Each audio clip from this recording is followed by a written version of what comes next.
Hi Gemini, welcome to Higher Source Tarot for a tarot reading for all Gemini. Sun, Moon, Rising, and Venus. Thanks to everybody for all the support.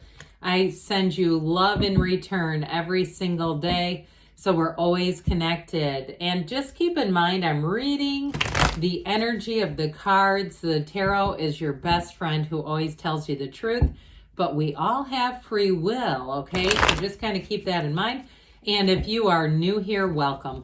I post new readings on Friday, then again on Monday. If a reading doesn't fit, don't ever try to make it make sense. Just come back in a couple of days. Fridays are always a general reading. So today's reading will bring in aspects of money, love, moving, travel, anything you could ask about. Mondays are a different style every week. You'll just have to come back to see what those are about. If you like tarot and you like the channel, I'd love to invite you to subscribe to Higher Source Tarot. All right, what advice do you have for Gemini? Sun, Moon, Rising, and Venus. What does Gemini need to know, please, for the best and highest good of all concerned with Gemini? Messages for Gemini, please. Okay, we'll start here with the tarot and then we'll have the angel answers. You have the Two of Wands, the King of Swords, the Empress, the Five of Swords. Interesting, the Ace of Cups here, the Eight of Cups, the Eight of Pentacles, and interesting, the Page of Swords. So bit of an airy reading with you've got all the elements, but there is a little bit of an air element going on up here. So I do feel like you have to be a little bit careful being pulled into an argument. I get with these two together because the Page of Swords isn't always the greatest at using that sword. Can be a bit of an impulsive energy. And again, this is like I said, the tarot is your best friend who tells you the truth. I feel like they're trying to give you a little bit of a warning. If you get an email, maybe read it through a couple of times before you craft a reply. You may find that there's something that you misinterpret, or with this, it's like you don't have to attend every fight you're invited to. That also rings true with those two. But you've got a nice aspect for love, and you've got a build going on here with money. There's expansion coming in. So with the Two of Wands, twos are about partnerships.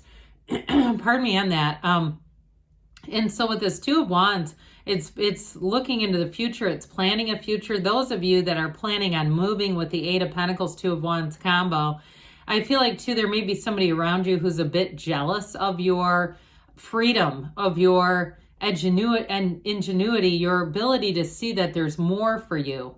And I feel it's more, the jealousy is more about their own lack, their own limitations and limiting perspectives. So be aware of that, because I still keep getting these two sword energies showing up, and it feels related to this. As your life expands, you're going to figure out who supports you and who maybe better be left in the rear view mirror. So with this Two of Wands, you're going to make some strides forward here. It is action energy. So if you've been feeling a bit restless at work, or like I said, it felt almost like a move, like a geographic move, get yourself looking, but then take that leap of faith. This is the card of the visionary. So you see what you want, but you go after it with the wand energy. It's not just standing still and evaluating. It's taking the action to create. So the King of Swords comes in. The King is a bit no nonsense. It's very clear communication, though. There's no confusion here. There's no second guessing. You and your own energy, you're not going to look around, especially if it's a job situation, and say, I don't know what I've gotten myself into here.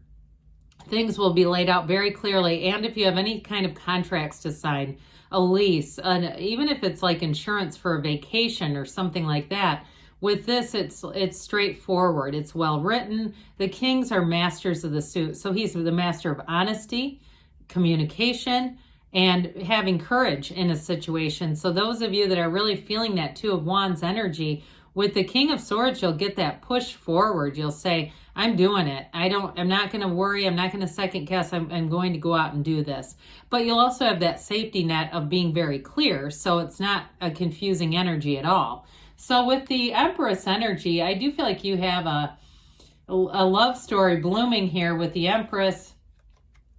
This Eight of Pentacles, the stability of this, but of course with that lovely Ace of Cups. So those of you that are in a partnership, I don't see it going anywhere. This is making plans for the future. It's a love that evolves and grows. But with that Eight of Pentacles, it's being focused. It's having the drive to move things forward, to make commitments that you keep. And so with the Empress energy, she will bring in all sorts of vitality into your life.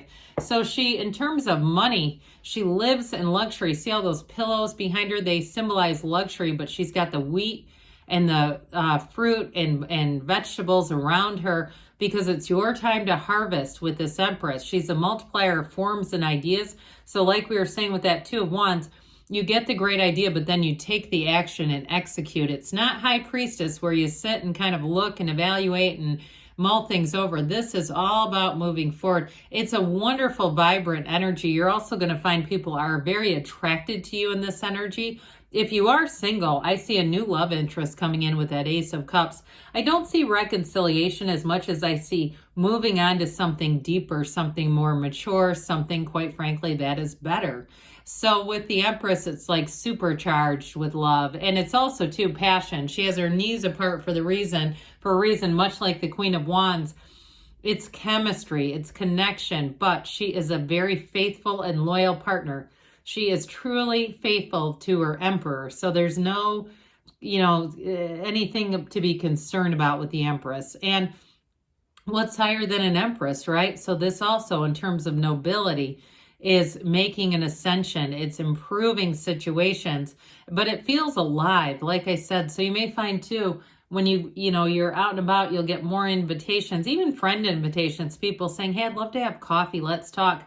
But know if that happens, they're going to really open up to you in this energy. So be prepared for what you might find out about others.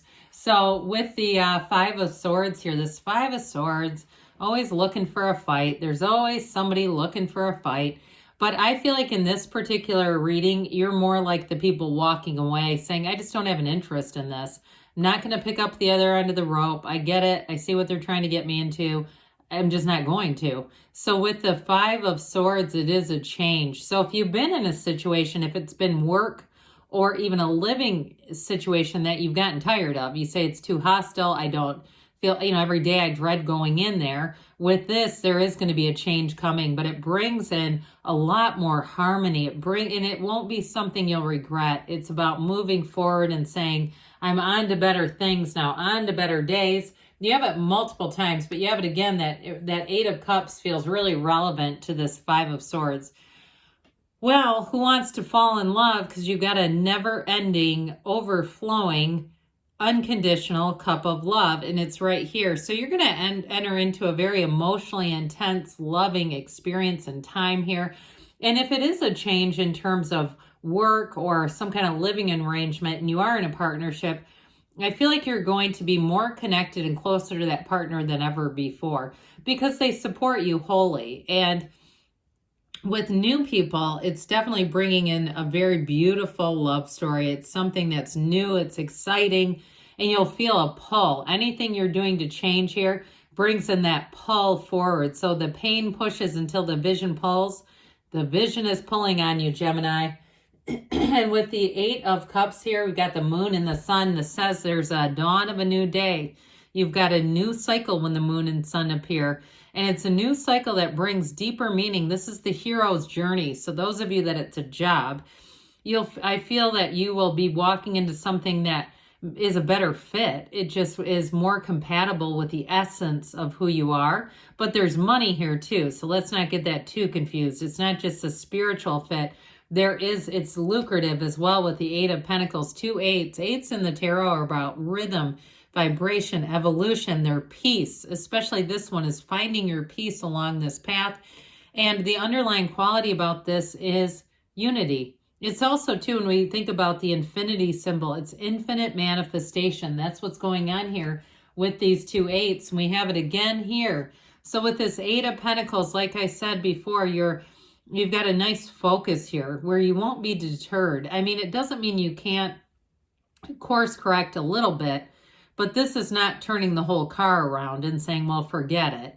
It's saying, look, we're moving forward. We'll negotiate our way. And I keep saying we because I feel like you have a partner with you in this. So with this Eight of Pentacles, it's building up a life, and it's a life worth living. It's a life well lived. So the pages come in. The pages are messengers. And this one, like we were talking about, this one can be the internet spy as well. So if you're creeping on somebody online, be careful not to hit that like button if they don't know you're doing it, because this is the kind of stuff where you go, oh shit, I just sent a friend request. Oh my God, delete. I hope they don't get that in their messages. You have to be a bit careful with this because it's where we start to easily make mistakes with communication. And so again, like I said, reread your emails or your texts, or if somebody's trying to engage with you, I just wouldn't give them the documentation that this can provide, right? The texts that we fire back and then they're all running around showing people. So I feel like with this, they're just saying, hey, be easy on it, okay? And there's nothing wrong with that. Like I said, the tarot gives you great guidance. We just have to avail ourselves to it, and you'll see it coming.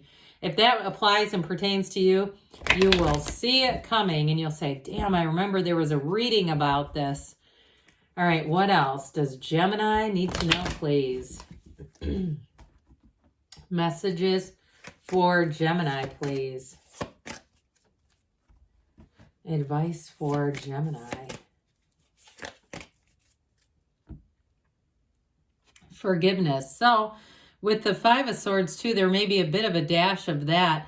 Eckhart Tolle talks about this from the Bible. Forgive them because they don't know who they are, kind of a thing. But with the forgiveness too, it's the release. It releases you ultimately. It's such an irrational thing, isn't it, that we do? We forgive awful things just to let go of them. All right, we have if you believe, so ask, believe, receive. I should say unreasonable, not irrational, pardon me. Be assertive. So with the Two of Wands, it's taking that leap of faith. You have here within the next few months, the Empress represents the spring, you guys, so April, May. And we say reconsider with this, but I would say with that, be open. And also, like I said, with that Page of Swords, it may be about reconsidering your response on something. But good things are on the way for you, Gemini. I love you, and I'll be back again soon.